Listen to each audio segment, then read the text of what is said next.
أعوذ بالله من الشيطان الرجيم. We seek refuge in God from Shaitan. The name of God, most gracious, most merciful. Our teacher today is Mahmoud Mustafahi, and we will be working starting at Surah 74.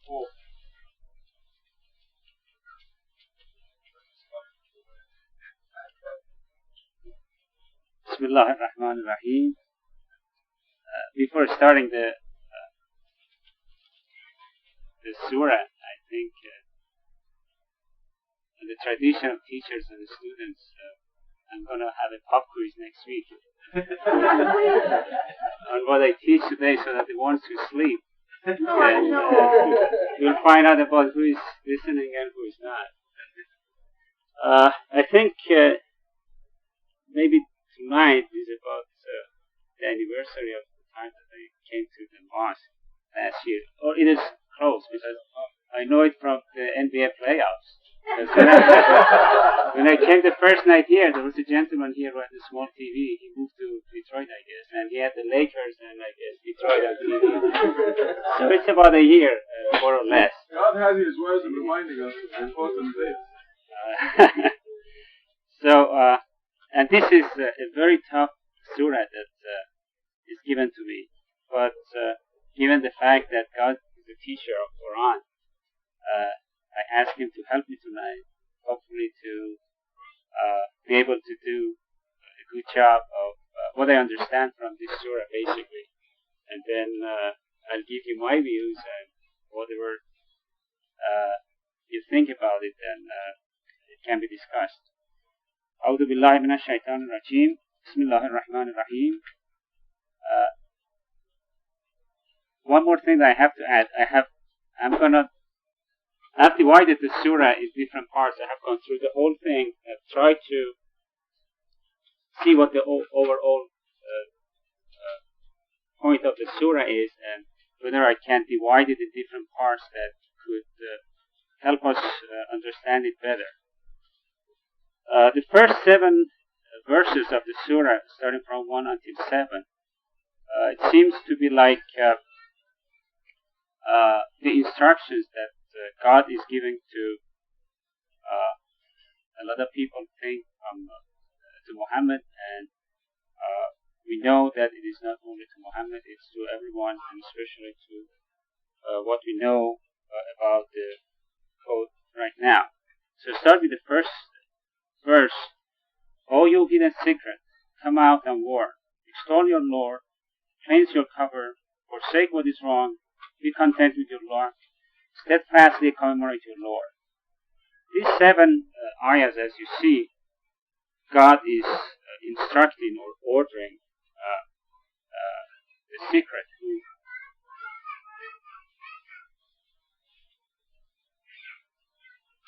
I looked into a lot of translations, Farsi translations.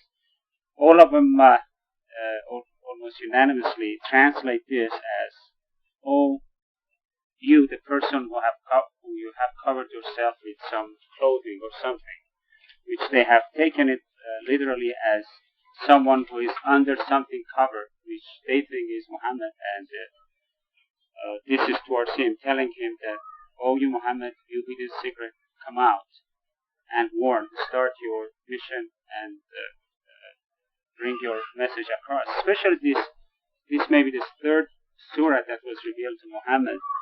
That's what makes it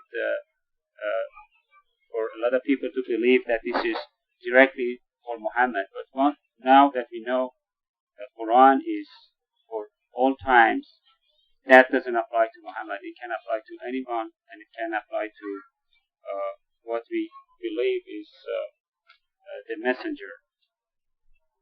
Then God is telling that secret, the person, whoever it is, that glorify your Lord, cleanse your cover, which I had a lot of trouble understanding. What does that cleansing mean?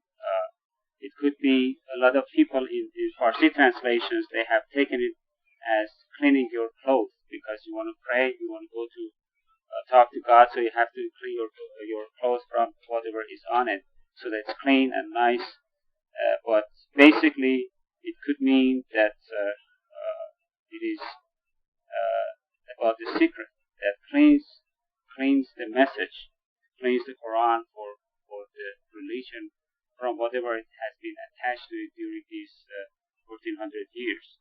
Then God is asking him to forsake what is wrong, stay away from the wrong, be content with your lot. This is very crucial. Be happy with what God has given you, and always commemorate your Lord. With these 7 surahs, then God is putting another instruction that I think is from 8 to 11. God is saying then, when the horn is blown, that will be a difficult day. For the disbelievers, not easy. Let me deal with what I created as an individual.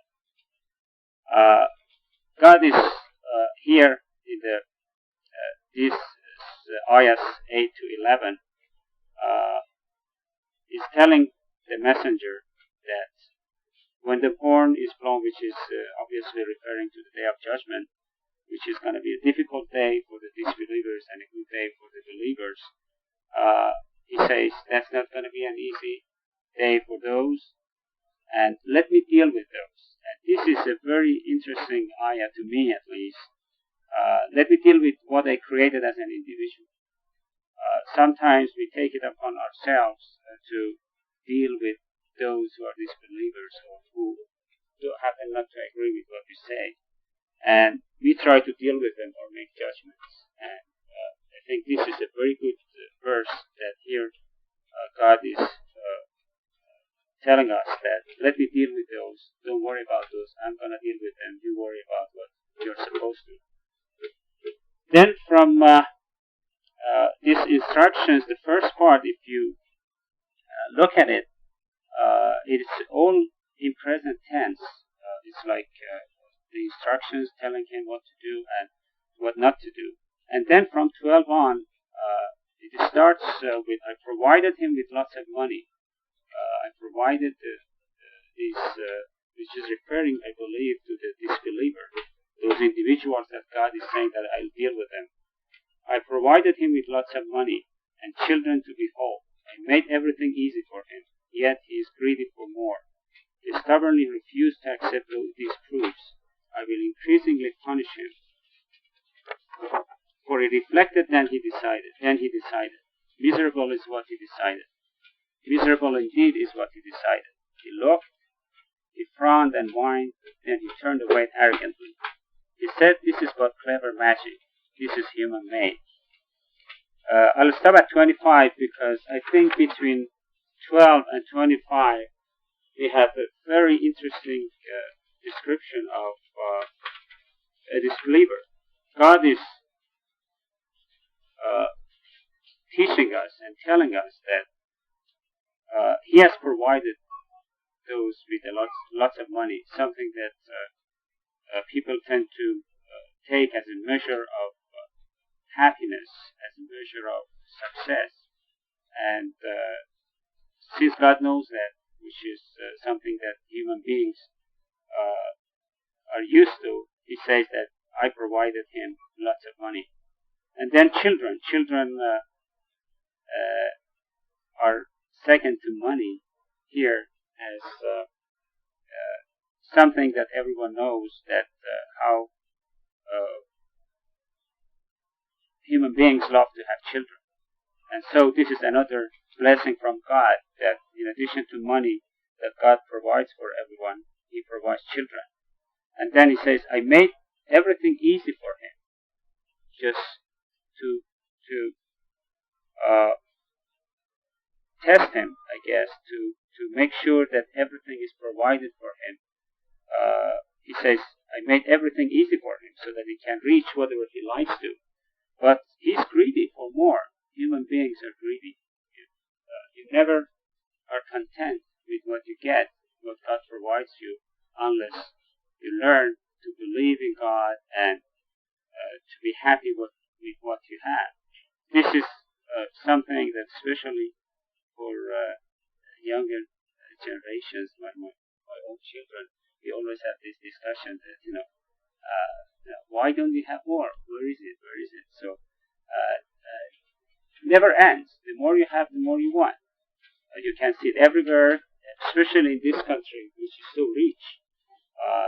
You see it more and more. People want more and more and more. You read it, you see it on TV, newspapers, every aspect of life. It is not only in money, it's in fame, it's in science, it's everywhere.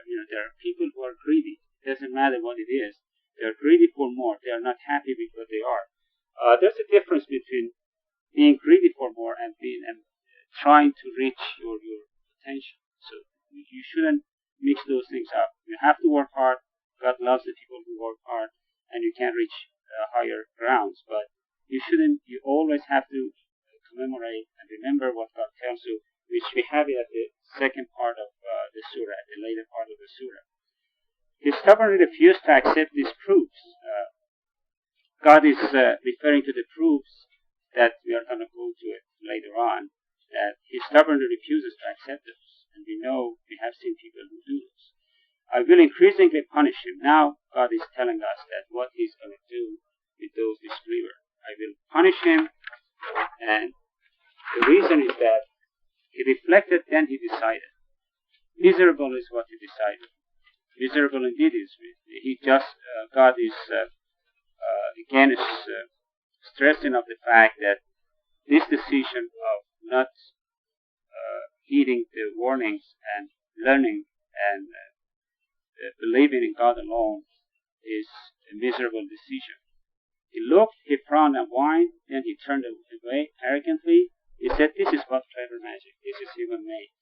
When I was reading these verses and the everyday life that we go through, I see it.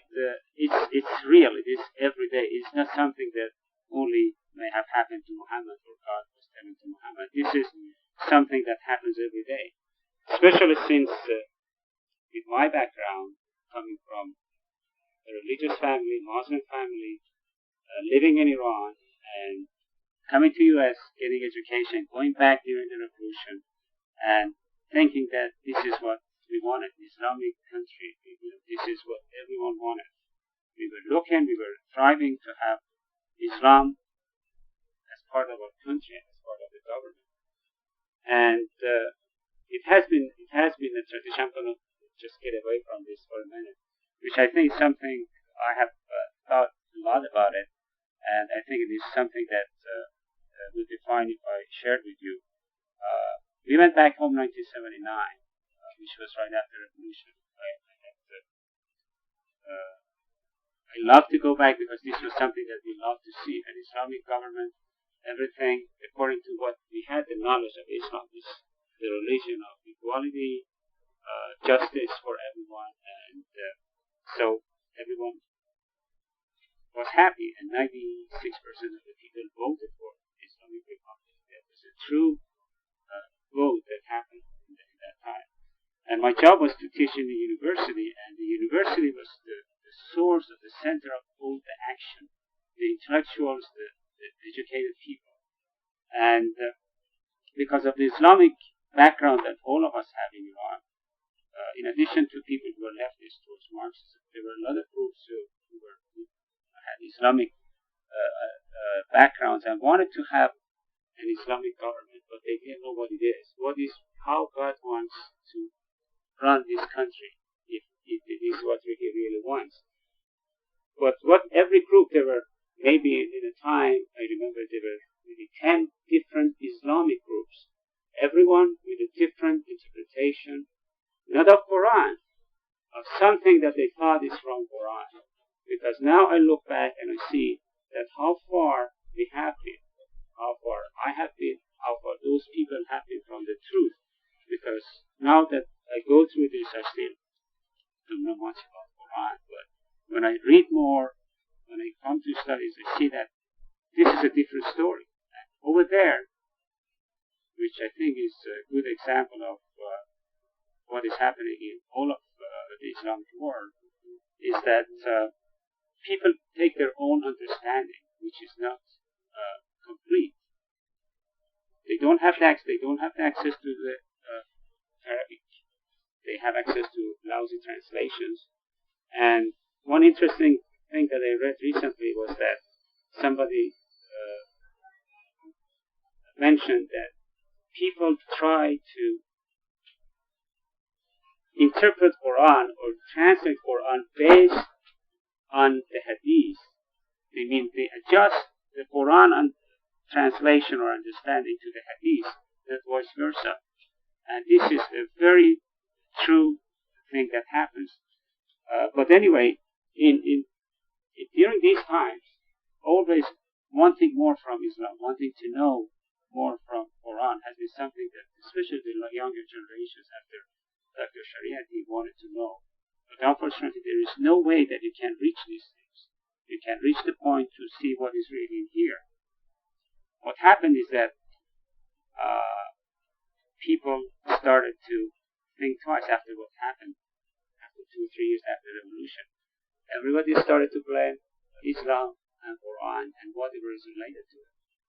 They didn't think that this is because this religious establishment, whose leaders are there, ruling the country, were a representative of Islam, and people who just knew Islam because they were born as Muslims, they saw this as a true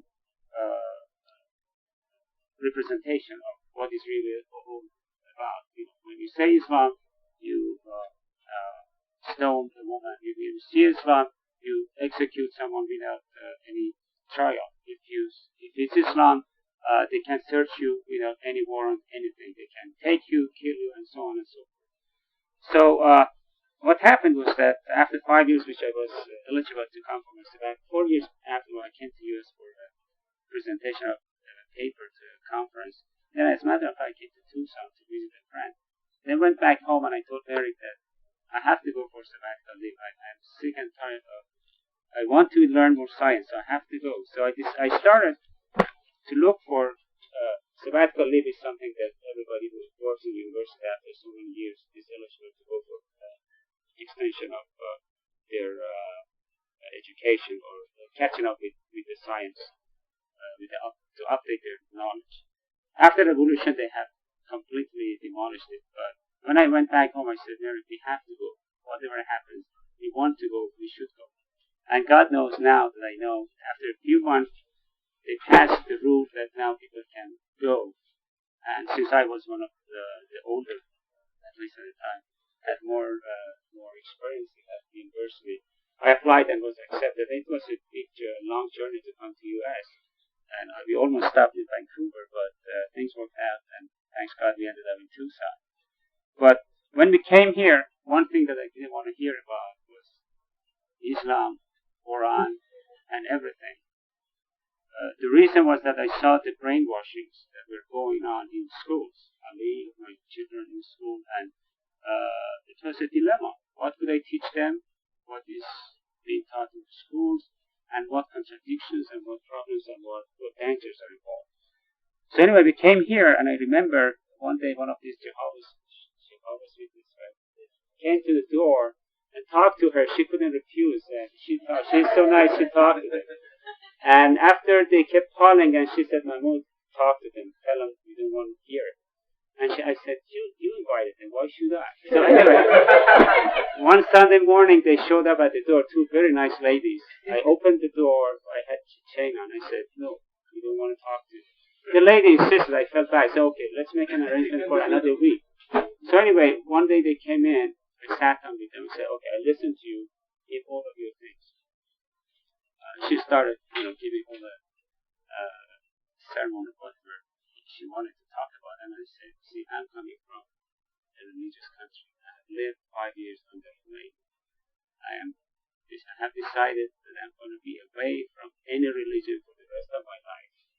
What you're saying is exactly what Khomeini said, and they're similar. I don't want to hear it. Please don't bother us." The lady was shocked, so they left. They never came back. It took about 3 years, I guess, that all of a sudden we realized that something is missing.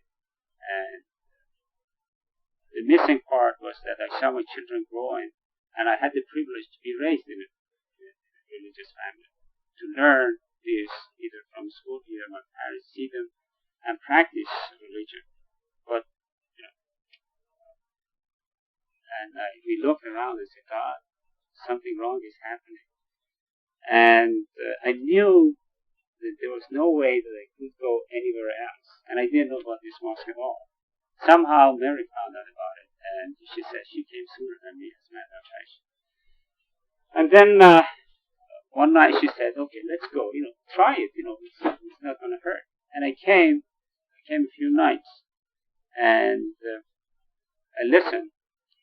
One thing that impressed me the most was the fact that the message was strong.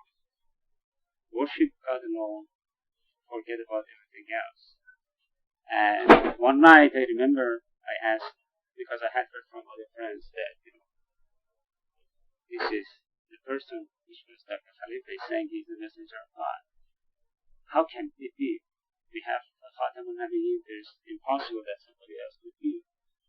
And I asked him, I remember in one of these studies, I said, why you say you are a messenger of God? And I don't know whether he remembers what he answered me or not, but his answer was great for me, and he said, messenger doesn't mean something in this, I'm not quote unquote exactly saying what he said. But he said, messenger is not important. What is important is the message. If you like the message, take it. If you don't like it, so leave it. Which the message was something that I liked, and I have been here since then. So, nowadays, my friends here, a lot of them are very puzzled. One of them, who I was talking recently to, he doesn't practice either. He says he doesn't believe in anything.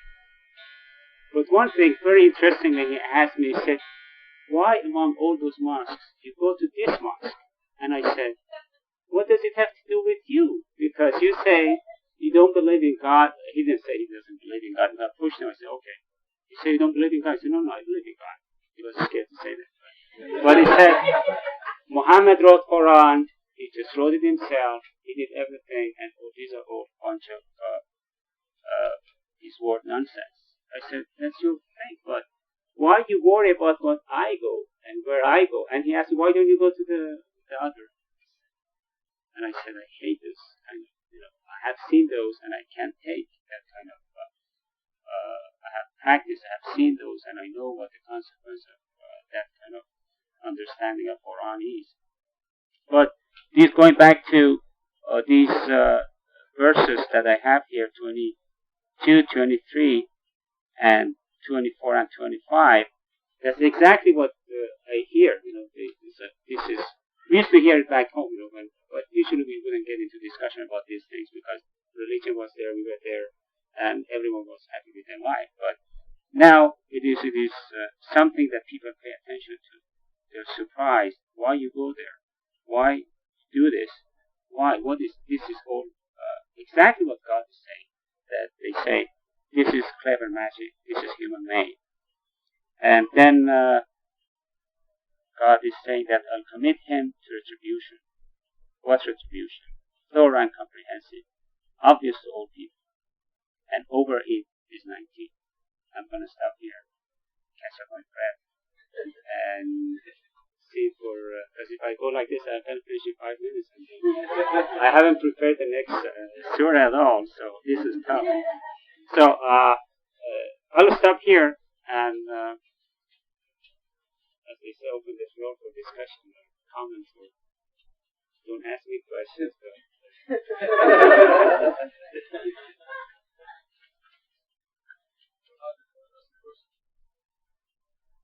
I gave him a few questions to ask me. This one, when we teach, that's what we do.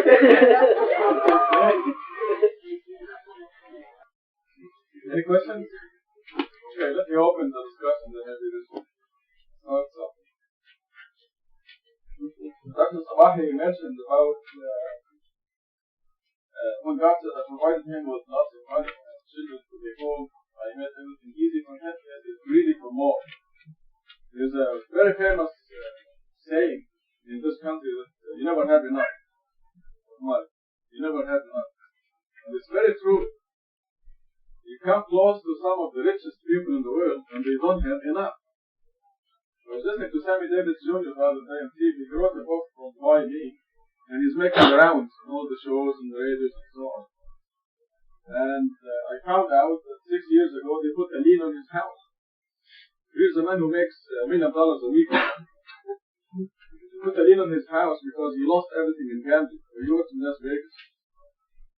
And the IRS put a lien on his house, and he was very poor. He was very drunk. He was very miserable. So here's a person that we think is very rich, glamorous. Henry Ford is an example of very rich people who will pound the table very hard and he wants more money, more profit. He wants more. So the definition of rich and poor will turn everything upside down. Because Henry Ford was very poor, since he wanted more. The definition of poor is needy. One who needs more. If you need more, you're poor. Doesn't matter how many millions you have in the bank account. If you need more, you're needy, you're poor. And the rich person is a content person. No matter how little you have in the bank, if you're content and happy and have all your needs satisfied, you're rich. So this is really the definition of rich and poor. Because they never have enough. It's a very famous saying. It's a standard thing that they say. You never have enough. If you're a person, if you're in God's kingdom, you really have access to God's treasury. Anything you need will come to you at the time you need it. And it will come to you in the portions or the amounts that is good for you. That will keep you in God's hands, in God's kingdom, will keep you happy, and will keep you satisfied. You may become a millionaire or you may not. But in either case, you will be content. You will be rich. And we see this in Surah 54, God says He's the one who makes you rich or poor. And Surah 63, you remember, God said in Arabic, they don't understand it and don't translate it.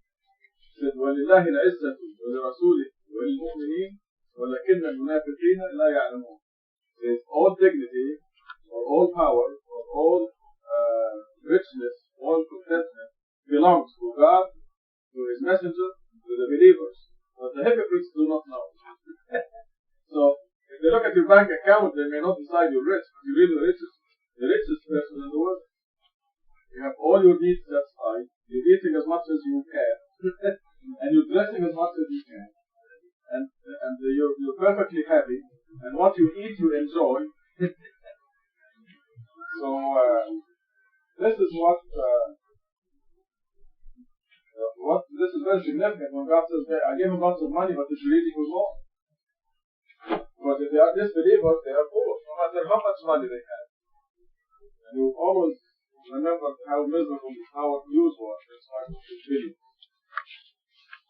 So this is the true riches. Number 16, you see, he stubbornly refused to accept these proofs. It's also dealing with number 19. And as we saw some proofs today of the miracles of the Quran, and the word stubborn had to be fulfilled. People who are not accepting the miracles of the Quran are stubbornly refusing to accept these overwhelming proofs. They are overwhelming. So the Quran is just describing that. It's all stubborn. As you know, we started out with just a few pieces of proof. They were still overwhelming. So the Quran, the opening statement is 19 letters. The number of surahs is 19 times 6. The missing basmala is from 19 surahs later.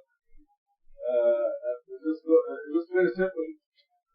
Surah Qaf has 19 times 3, Surah Nur has 19 times 7. Yes, simple thing. Then it kept growing and growing, and they kept stubbornly refusing and refusing. Until it became ridiculous. They would be scandalized that they were such. Until they refused all that. So, are there any other ideas in sharing this?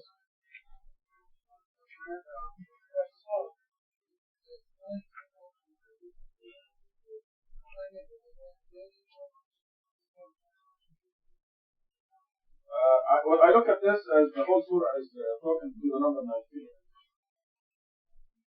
Then to cover means clean all the doubts, remove all the incorrect things, could refer to the two verses, remove the two verses. Yes. The teaching of the social chapter is the making chapter.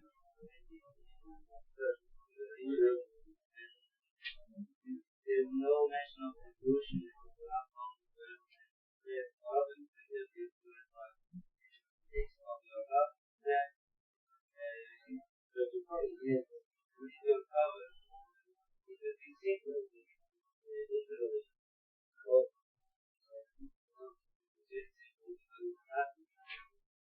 as you know, the number 19 was instrumental in removing the two verses, which was pollution in the Quran. This is to cleanse the Quran from these two human-made statements. And the number 19 was the fact of removing it. A lot of people are suspicious of that, even in the books of Hadith. But we did not have the tools or the means or the strength or the proof to remove them, which is a big thing. Then we saw the number 19.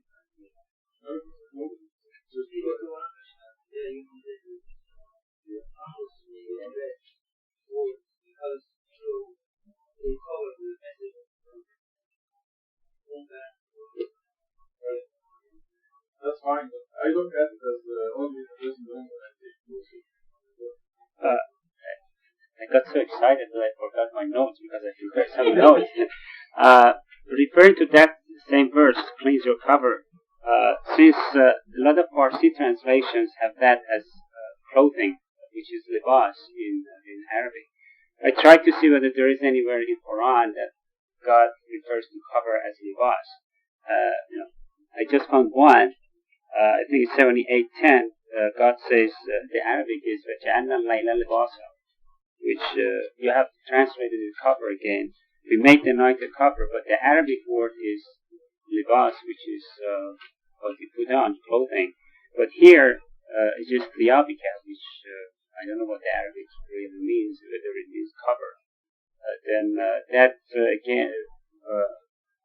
Then I realized that if God wanted to talk about the clothing, to clean up your clothes, then he would have used libas rather than thiyabika.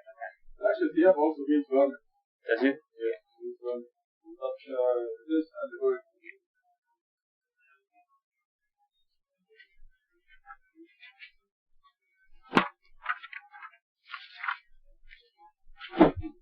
There is also a further,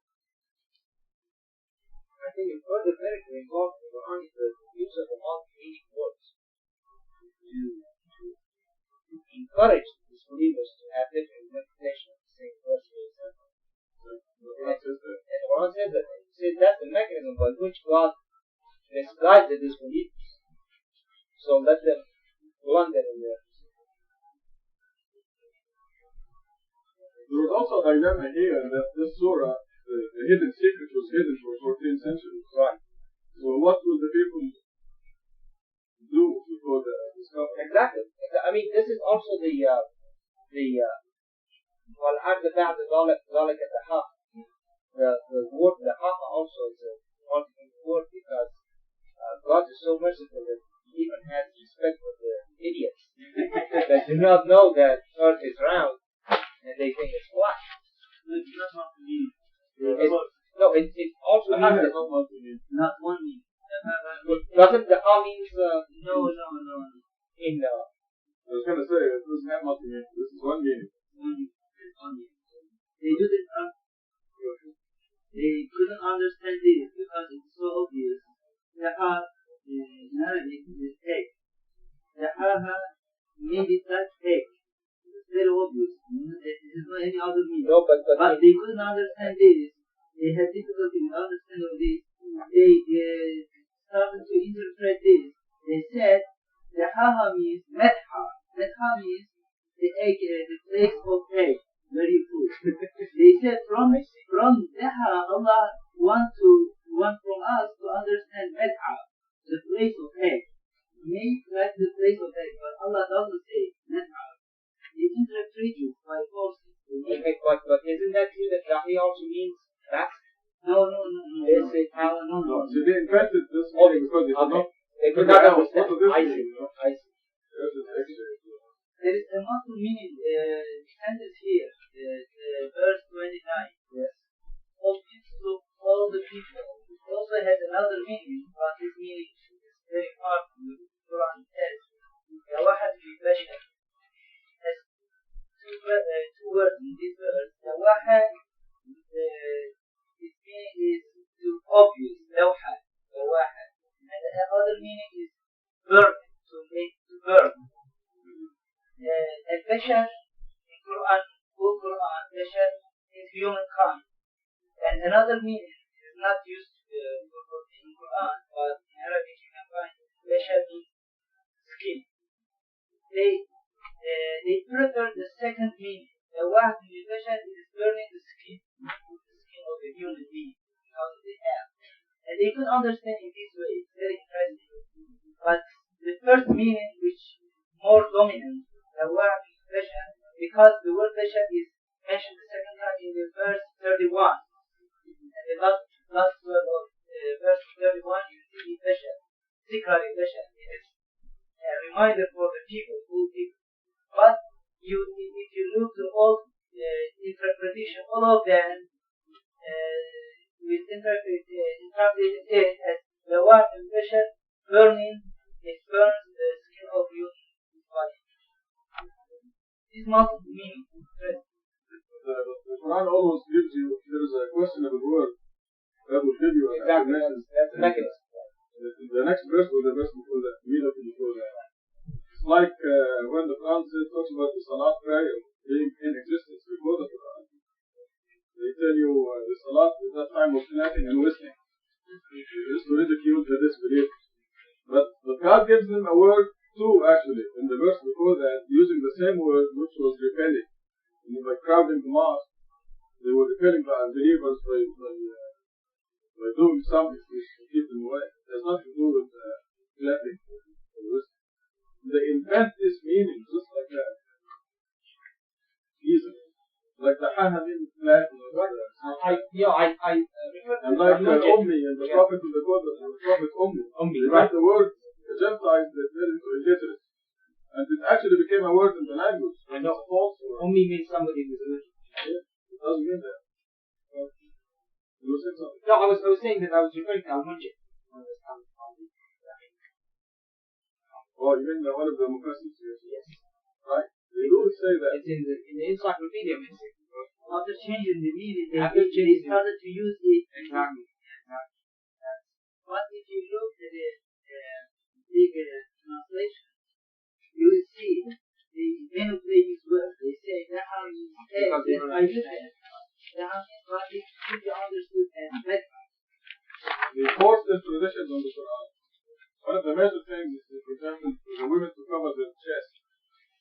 They make the word, they say it comes up from the head down to the chest. You know, they're telling God what to do. They're telling the Quran what to correct. Understand? So they force their traditions on the Quran. To give you another example of the meaning word, a very interesting example is خلق الإنسان من علق. He created human beings from علق. What is علق? Well, if you look all the translations, also the new translation, because many of them based on old translations, you see from a cloth, from a blood, from cloth, yes. But it is embryonically, scientifically it is not true, not correct. In our evolution from C9 till birthday, there is no face, no blood. If you look at Arabic, in Arabic, it has three meanings. Not two meanings, it has three meanings. One is cloth, alaq, alaq al-insan min cloth. And the second one, the hanging part, a piece, a part that's hanging on something. Mu'allaq. You use in Arabic in Farsi, mu'allaq, alaq. And the third meaning is a small animal that, how do you say it? You put on your, yes, it is.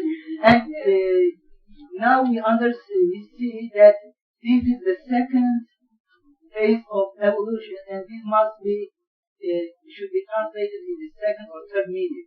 Allah created us from like a hanging animal, yes, embryo.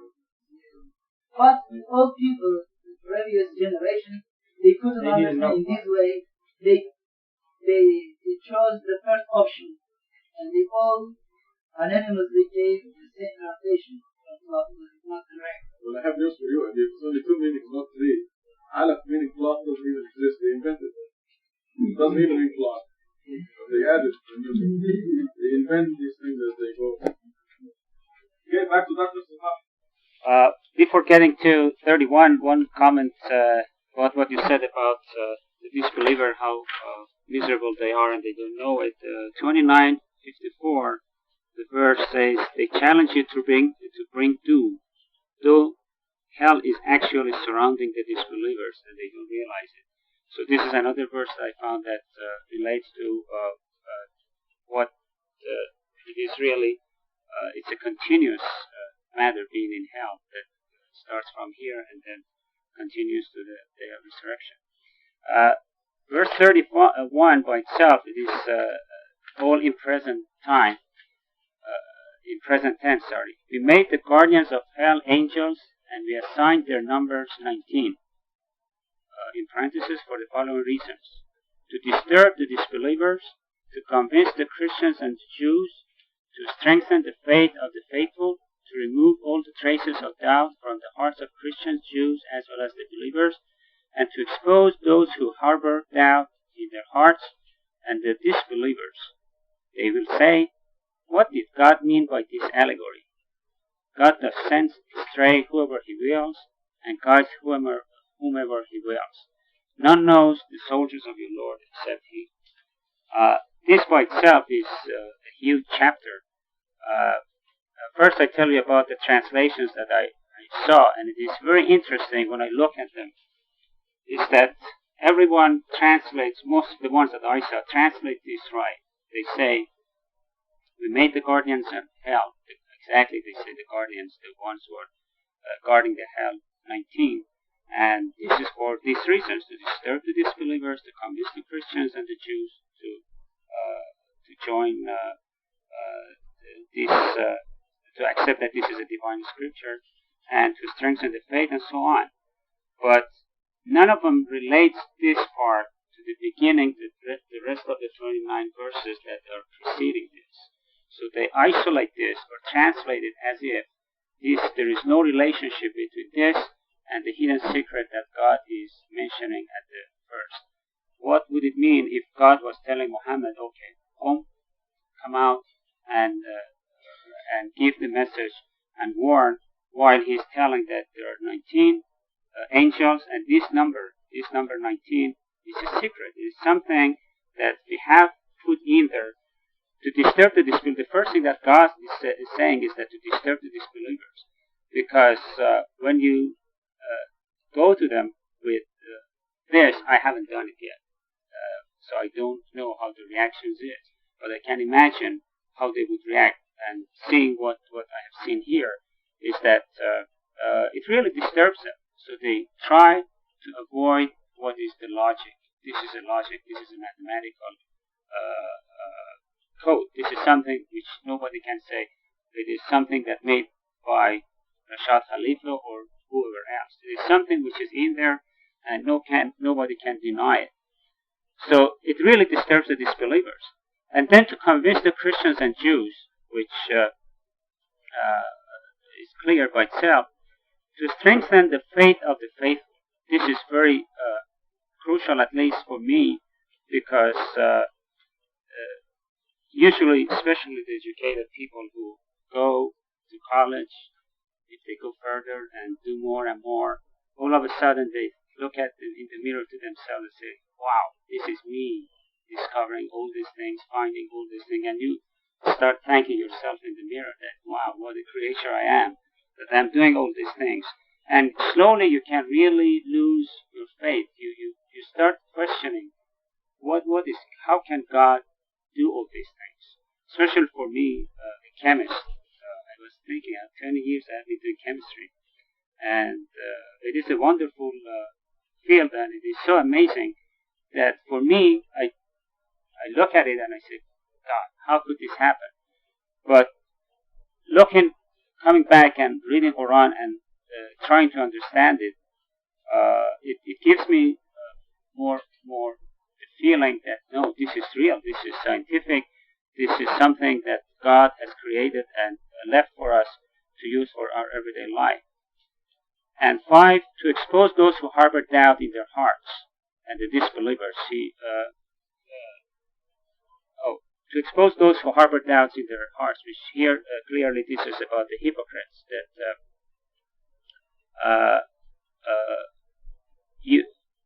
if you offer them this code, this evidence, and then God thus sends astray whomever He wills and guides whomever He wills. None knows the soldiers of your Lord except He.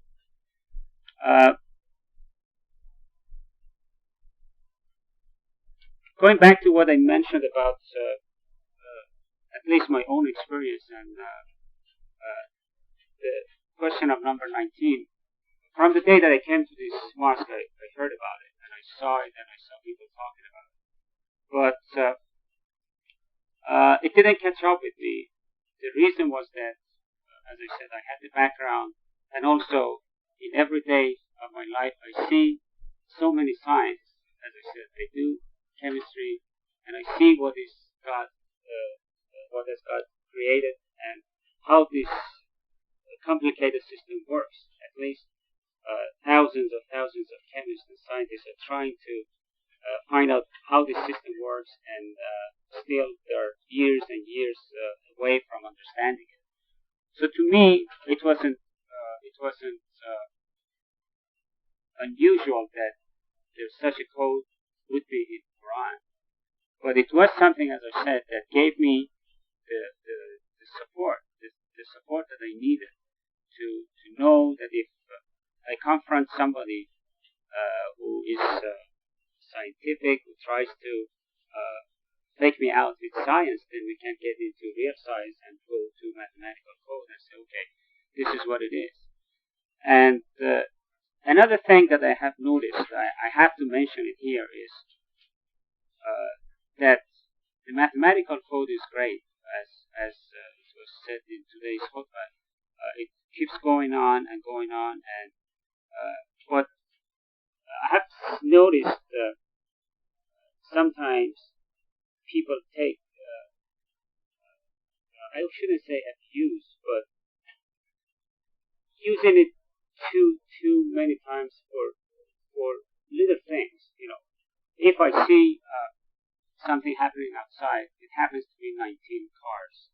It happens to be 19 on one guy's thing. As I don't know, I never shared this with everyone, but one night a few months back, in the middle of the night, I woke up and I started counting the letters in Eric's name, in Farsi's name. She has a long name. It was very funny. I thought, what am I doing in the middle of the night? Why I'm counting those?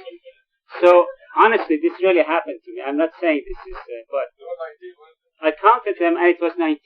So I recounted them. It was 19. Then I said, I have to wake her up and say, this is it. Then I said, she's going to laugh at me, say, you crazy, go to in the middle of the night. But first of all, I got scared, to tell you the truth. Hey, what is happening? What is this?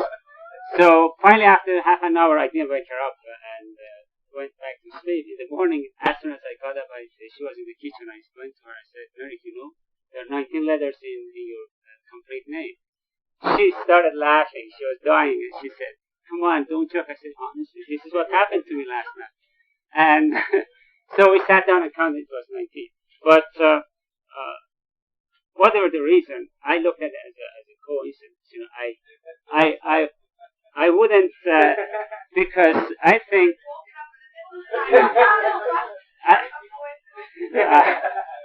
that's why I thought, I told Merrick that she may be an Imamzadeh. You know what Imamzadeh is? Imamzadeh is Adib, you know what Imamzadeh is? not the same exactly. Someone related to the Imam. Right. And I said, I guess this is a. So anyway, what I. She's counted with this for you. She investigated here and this all the rest of it. That's what. She's much better than the same. So in any case, but seriously, this is something that sometimes I think those times when we go try to overkill something which is not related to this, something that everybody can question your logic, because if you try to mix them up, then you I think are taking away from what is really here. What is it? Dilution. Oh, okay. Chemical terms. Yes, you're diluting. You're right. So this is something that I wanted to mention as part of what I saw in this verse and overall in the surah. And going back to this verse, God thus sends astray whomever He wills and guides whomever He wills. None knows the sorcerer of the Lord except He. This is another thing that I would like to mention. I have another verse from Surah 19, Maryam, I guess, 73. When our revelations are recited to them, clearly explain, the disbeliever asks the believers, which side is more powerful and in greater number? And here God says, none knows the sorcerers of your Lord except He. I think there's something related to this. My understanding is that God is telling us, reminding us, don't judge people. We are responsible. We have the responsibility of giving the message, warn them, but in no ways we have the right or are given the right to try to judge them. If they are believers or non-believers, God knows it. We don't have to say to someone that he is a disbeliever or non-believer, because it is a very, very big responsibility that I would take personally if I told someone he is not a believer, or he is a believer, or he is not. The only thing that I can tell him is that, okay, this is the truth, this is God's message, this is the truth. Take heed or not. And since God tells us later, and here again, He guides whomever He wills, and sends astray whomever He wills, that again is telling us that we have no business of judging people. And again, I have experienced this, that a lot of people who are really interested to come and listen and learn for different reasons. Some of them are curious. Some of them are really looking for a place that would be free from all the things that have been added to Islam. Somewhere that they can sit down freely to listen and learn, and then decide. If God wills, they will learn and they will abide by the rules of the Quran. If not, then we'll go back to where they are. But if we, as persons, as people who come here, and somehow the more we come here, we feel that feeling of belonging to this place, we try to protect it. And in that protection, the thing that we feel we have to do, because we think it is for the best interest of the Quran and God, we may make a mistake. We may even, if one person doesn't get the chance to come in here and listens at least to what is the message, then we have to do something with it. Then we are responsible. And this is something else that I have noticed, and I thought that I have to, because this is the only time that I can talk and everyone can listen. So that I wanted to mention, and hope that everyone, all of us, will learn from this and a lot of other verses that are repeated in the Quran. I think I'll stop here again, because this is a heavy verse, and open the floor for discussions and questions from the colleagues. About knows the sources of your Lord except He. Very interesting. God says his relation with numbers, with 19. And Allah used Junud, word Junud, soldiers for angels and also for believers that fight for God. And I had written down some verses about soldiers of God. For example, to God belongs all the forces, all the soldiers of the heavens and the earth. God is Almighty wise. In Surah Al-Hadid. And another verse, then God sent down a sense of security upon his messengers and his believers, and he set down invisible soldiers who tormented the disbelievers. This is what the disbelievers deserve. In another verse, you had said to the believers, is it not enough that God supports you with 3,000 angels descending? You know, these numbers also in Quran, the number of Quran has been counted, and the total number of numbers without fixation is a multiple 19.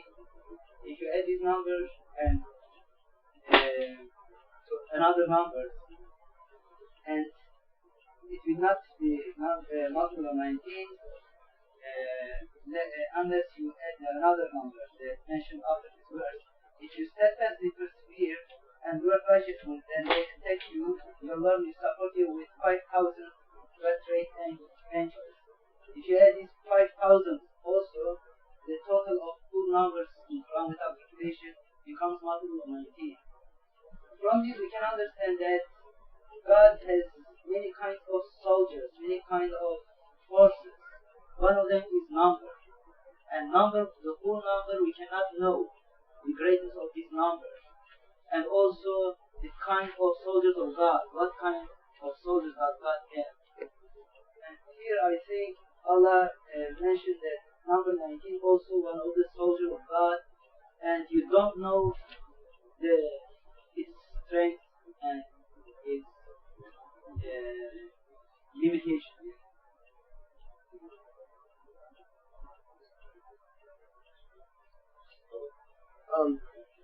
And verse 31, where he's talking about to convince the Christians and the Jews, and under number 2, and under number 4 also, when you're talking about the Christians and the Jews, are you talking about, is that as, like you were talking about last week about there's in the next 300 years there'll be more people that, we're in the early generations. Are you talking about the Christians and the Jews as a whole and the religion being started now and like convincing the body of the Christians and the body of the Jews, or as an individual basis?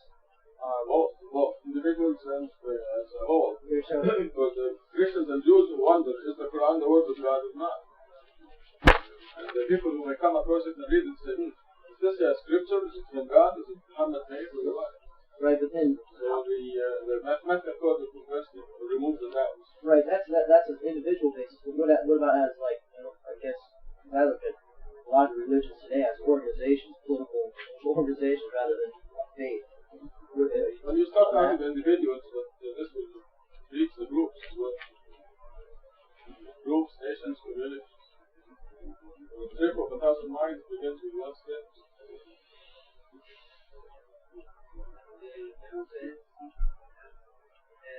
The so-called Muslims that they do not accept mathematical miracle of the Quran, they interpret this verse in another way. They say it's the number of gardens of hell. And I have one question to them, and they cannot answer to this question. This question is the item 4 in verse 30. Item 4 says, to remove all traces of God from the hearts of Christians, Jews, as well as the believers. I ask them, with our number 19, with our understanding, and with our message, many Christians become Muslim, and in the future, they will be Muslim, inshallah. But with your number 19, how many Christians became Muslim and become Muslim? Why? Why should they become Muslim with this number 19? Yes, what's the reason? And they cannot answer this question. I use number 3 actually. I asked the same question that the deep was talking about. Deluge number 3, strengthen the faith of the person. Why should it increase the faith of the person? Whether the angels guarding him at 19 or 26 or 72? Yeah. Well, Why? they say the answer is this. It has been prepared before. The answer is because they will find, the Christians and Jews will find the number 19 guardian in their book also. I say no. It's not true in 2. Because they can't find in their book, there is no 19 guardian in their book. And the second, let's accept that there is, but this will not increase their faith because there are many things mentioned in Quran and in their book. These will decrease their belief because they say, you have stolen from our book, you copied from our book, Mary, there is story of Mary. Did you know this was copyrighted? Many stories in Quran common. Why? Especially number 19. That's a common belief anyway amongst the Christians and Jews that the Quran has been copied from the Torah.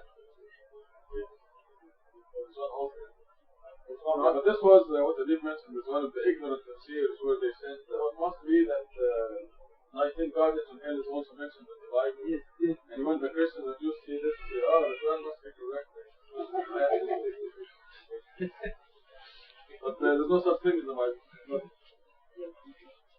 Many times you can explain miracle of 19 since it's undeniable. The best answer they have is they cannot deny it. So I have seen at least one case. The miracle of the Quran is more than that. So that's the best answer they can find. So they cannot deny it. They don't accept it. So what the answer they have is It's more than that. it's much. It should be more than Ask them, give me please examples. Okay, Few that's examples, yes. one more example. They will not give you, they will give you. No, I had people who tried to write the surah like this. I'm serious. Mathematically coded? Yes. Like writing 3 letters and stuff. Makes sense. In Torah, maybe. It's too late now, it's too overwhelming. Any other questions? Yeah, we have one. Another question. Comments. Give comments, Jen. About making judgment about others. I think the function of a person is making judgment all the time. Every second you are making judgment about things, about people, about everything. So if you mean that if you make a judgment without having any proof, do not disclose it to others or accept it. But in your day-to-day life, you love one person more than the other. This is just based on your personal judgment. You feel one person is more meant than the other. You get more close to him than the other. It's based on your personal judgment.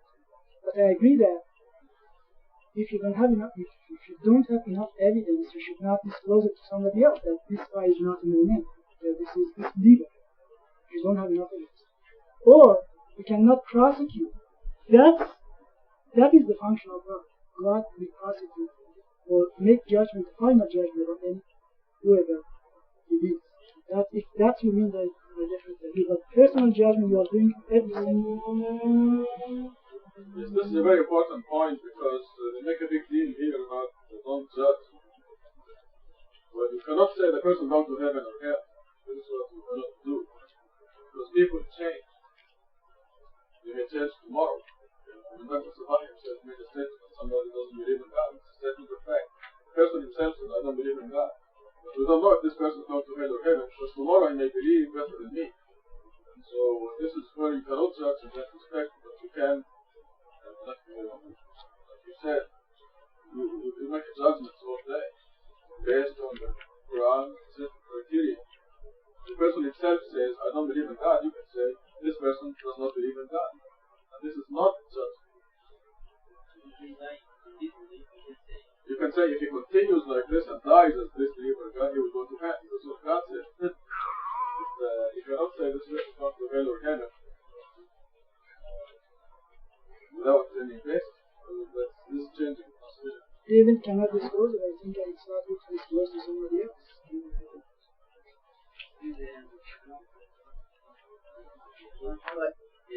But like people, oftentimes though, when you're talking about just like personal judgments, even you find a lot of fault in them because oftentimes you draw conclusions. Somebody says something, well, I don't do this, and then you make assumptions, which is so judging all the way around. That's Because all you have to worry about is yourself. With assumptions that are like if it's a natural tendency that if you see this and you see this, well, people make conclusions or they assume that 1 and 2, well, that makes 3, but you don't know for sure, just because it's a human tendency to draw conclusions from other examples or things that may have affected you in your life, but it may not be true for all circumstances. Exactly. This is a very important principle in the Quran that we must always remember. That a little bit of suspicion is sinful. Even a little bit is sinful. The person is passing by you and making a face. You draw a conclusion that this person is unfriendly or doesn't like you. Based on that, you can feel wrong. And it is sinful. Because that person will be having a headache or a stomach ache. You don't know why he's making a face. And you must give the person the benefit of doubt. Instead of telling that the person is unfriendly or doesn't like you, you have to say something's wrong with this person. And you feel more actually pity or kindness towards the person instead of the other way around. So the Quran makes this very clear, very strong. The little bit of suspicion is sinful. Do not make conclusions or assumptions without proof.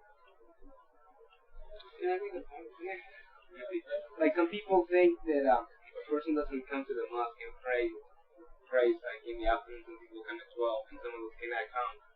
And people think that only because we don't come, we don't pray. And they, because we always have to be here or something. It doesn't have to be that we don't pray. We can pray when we're working or something like that. So it doesn't mean that we don't pray. Or that we don't have to do something. So like I missed a lot of yeah. That's a sin. You shouldn't miss Quranic sentences like this. No. Well, I was working. Oh, okay. You have an excuse? No. So it doesn't mean that you're not trying to do your best to come or do something. Your excuse is it. Steve, I want to continue. No, I'm not going to answer because I want to go and finish as much as I can. Then at the end, we'll do it because I think it's very important to get to the later part of the surah, which is kind of interesting the way it is worded. 32 to 39. It's in the present tense. 32, absolutely, I swear, by the moon, and the night as it passes, and the morning as it shines. This is one of the great miracles, the warning to human race, for those among you who wish to advance or regress. Every soul is trapped by its sins, except for those on the right. Again, if you put this, if you not try to isolate the verses from each other, you see clearly that God in 32, 33, and 34 is swearing even to human beings that I swear by the moon, by the night as it passes, because these are the things that we see, we feel, we experience every day, and the morning as it shines, that this is one of the great miracles. This is referring exactly to 31, that God is talking about 19 angels and the number 19, and God is swearing that this is one of the greatest miracles. And in 36, he's telling us that this is a warning to human race, which could apply to any way, any period of time as we know it. And for those among you who wish to advance or regress, we have the choice. If we see the miracle, if we follow the Quran, then we advance. Otherwise, we regress. And says every soul is trapped by its sins. The more you commit sins, the more you are going to be trapped. The more you will have a difficult time to get out of it. And this goes back to what has been discussed quite a number of times here, that the 40 years of age is the limit. But are we free to do everything up to that point? But I guess here, every soul is trapped with sins. The more you sin, the more you get trapped into it, the harder it is to get out. And so it is something that the progress has to be made by time. Then from 39 to I guess to 47, God is explaining what will happen in the future.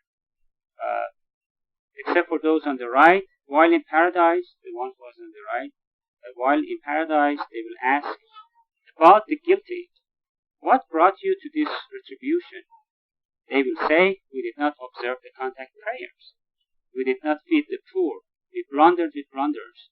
We disbelieved in day of judgment, until certainty came to us now. If we compare these verses 40 to 47, God is giving the reasons for people who go to the hell. Basically, these are the things that has been said over and over here in the studies or in the khutbahs, that God is giving the reasons to say, we did not observe the contact prayers. We did not feed the poor, the zakat. We blundered with blunders. And we disbelieved in the day of judgment. So these are the major sins that you can commit, and then you deserve hell. And then, when in the day of judgment, when you are in there, certainty came to you, it's too late. You have already committed enough that it's too late for you to repent. And God now is saying, it's a kind of closing on the whole surah. God is saying the intercession of the intercessor will never help them because of what they committed, the sins that they committed. Why are they so averse to this reminder, running like zebras who are fleeing from the lion? Does each one of them want to receive the scripture personally? Indeed, they do not fear the hereafter. Indeed, this is a reminder for those who wish to ask to take heed. They cannot take heed against God's will. He is the source of righteousness. He is the source of forgiveness. 48 is clearly what I didn't know before coming to the mosque, that the shafa'ah or intercession is not going to help anyone. That's why a lot of people who think they are Muslims, they believe in intercession by Muhammad, by his father, Ali, and maybe Umar, and so on and so forth. But clearly God is saying that no shafa'ah, no intercession. And then God is kind of, when I read this verse, it's kind of a father talking to his son, two sons, say, why are they so averse to this reminder? Because you tell your son, because you are more experienced, you have a little more gray hair, and he said, don't do this. God is telling us, don't do this, do the right things. But we are averse to the reminder, and then we go and experience it. And God does, you say, why are they so averse to this reminder? Why they don't take heed and they don't understand? They are running like zebras who are fleeing from lion. And then God is asking, I think there's a little bit sarcasm in here, that does each one of them want to receive the scripture personally? Should God come to each one of us personally and tell, okay, this is your scripture, go and follow these rules? And then God is telling us, indeed, they do not fear the hereafter. They are not afraid of the day of judgment. Indeed, this is a reminder. This book, this message, this miracle is a reminder for all the people. For those who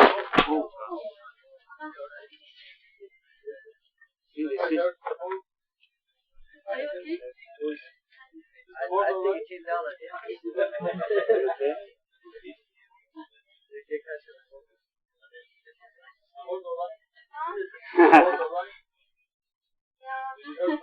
Yeah, I heard before.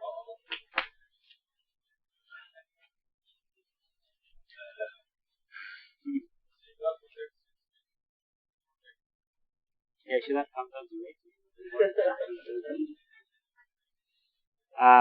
Indeed, this is a reminder for those who wish to take heed. They cannot take heed against God's will. He is the source of righteousness. He is the source of forgiveness. These have been discussed before here, and since there's only 5 minutes, I'm going to stop. There are a few verses that I took out of other places that would support what is here, which I'm going to quote here, and then leave for questions and answers. So I think we can ask a question. That was the whole purpose of it. Your question. The question is, when hypocrites appear, when they feel advantage in any community, they appear. And during the first beginning of Revelation, there was no hypocrite. There shouldn't be, because there is no benefit to become Muslim. Many Muslims are under torture. Some of them hide their persecution. But here it is written again that this is a prophecy of Quran, not describes death.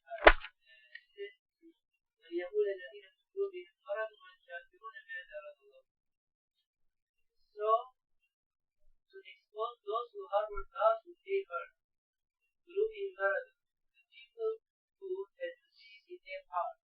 This description is used in the whole Quran for the description to describe hypocrites. But during this time of revelation of this chapter, there was no hypocrite. This shows that this is in the future. Another interesting point is they say we disbelieve in the day of judgment, but 2 verses after this, Allah says, the intercession of the intercessor will never stop there. If you believe in intercession, it shows that you believe in resurrection also. Because you believe in this intercession, you say, when you resurrect, somebody will save you from God. Is there any contradiction between these verses? No. You see, then we disbelieve in the day of judgment. What is the day of judgment? The description of day of judgment in the Quran, we see there is no shafa'i in that day. If you believe in shafa'i, intercession, you deny, you disbelieve, you are disbeliever of day of judgment. Because Allah says, وَمَا أَدْرَاكَ يَوْمُ الدِّينِ, do you know what is يوم الدين? يَوْمَ لَا تَمْلِكُ نَفْسٌ لِنَفْسٍ شَيْئًا وَالْأَمْرُ يَوْمَئِذٍ لِلَّهِ. That day, nobody has not any power. There's not any power. All power is power of God. And if somebody believes in Shafa'ah, yes, he doesn't believe in day of judgment. If he says he is not in service. Because I think both Muslims, so-called Muslims, and also rejecter of or atheists, both of them are addressed in these verses. Some people may understand Allah excuse so-called Muslims because they say we believe in the day of judgment, but in fact they do not believe in the day of judgment.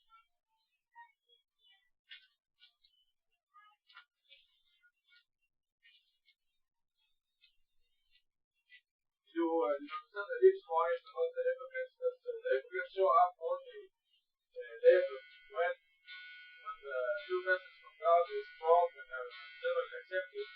But at the initial time, for the elite of the elite, the purest believers, when there is persecution of the believers, why would the hypocrites be attracted to a place where they're being persecuted and threatened? So there's no hypocrites at that time. So if you announce that everyone who comes to Masjid Sultan will give him $200, we can have a big crowd here, and you can be sure some of them are hypocrites. They're not going to be hypocrites. But when it is persecution at different times, there's no hypocrites. Okay, we thank you very much, Dr. Salafi. It's very enlightening. I have to ask you to give us the book next Friday. No, not that, please. No, that's popular event, right? Do it. You have a whole week to prepare. No, please. No. Really Do fast. it. Order. No, that, no, please. Oh, yeah. And our teacher next week will be Gatut, inshallah. So 75 and 76, maybe 76. And we test around this time and ask him to give Robert a great year coming up. Best year of his life so far, and every year after that, we give it great. May God bless him and continue to give the guidance of this. Fatiha. Bismillah ar-Rahman ar-Rahim. Alhamdulillah Rabbil Alameen. Ar-Rahman ar-Rahim. مالك يوم الدين. إياك نعبد وإياك نستعين. اهدنا الصراط المستقيم. صراط الذين أنعمت عليهم غير المغضوب عليهم ولا الضالين.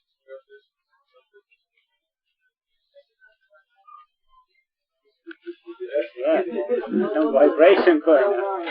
Definitely refuse to try to hit the mirror. Vibration that is